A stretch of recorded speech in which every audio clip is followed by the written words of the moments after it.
Pri príležitosti Medzinárodného dňa študentstva pripravil Mestský úrad v Holíči v piatok 15. novembra deň otvorených dverí. Študentov 3. ročníka spojenej školy privítal v priestoroch obradnej siene primátor Zdenko Čambal so svojou zástupkyňou Lenkou Látalovou. Bývalo dobrým zvykom roky, že vždycky plus minus v tomto období, 17.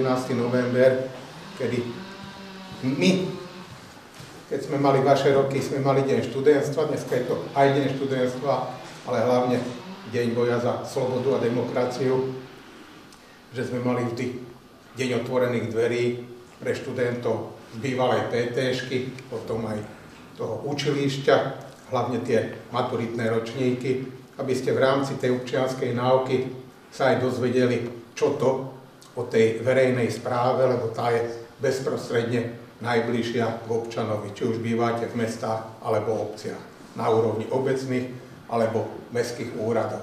Najvyšší predstaviteľ mesta ďalej informoval prítomných študentov o funkciách primátora, poslancov mestského zastupiteľstva a činnostiach jednotlivých oddelení mestského úradu. Predstavil aj ďalšie aktivity mesta do budúceho obdobia, vrátane výstavby športovej haly či nového kúpaliska, ktoré je predmetom verejných diskusí už niekoľko rokov. Sú tu veľké možnosti, hlavne ste to možno zaregistrovali, aj keď vy máte určite priority nejaké iné, ten tzv. Plán obnovy.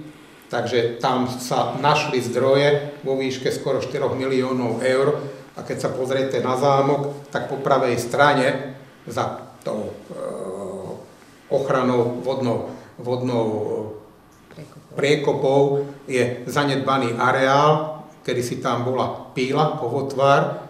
To je na mestských pozemkoch, sme to s tým vtedajším majiteľom vymenili za pozemky na Márii Terézii, kde on postavil 4 baráky.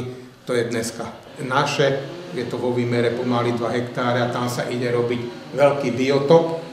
Bude to mať rozmery okolo 100 až 110 metrov na dĺžku, lebo to nebude pravidelné, a zhruba 40 až 50 metrov na šírku s plážou a tak ďalej. Nenazývame to teraz kúpalisko, ale biotop, lebo tak sú zadefinované v tých podmienkách súťažných tie jednotlivé špecifikácie. Takže ja predpokladám, že už aj mesto bude tento biotop mať, ktorý bude alternovať ten deficit kúpaliska.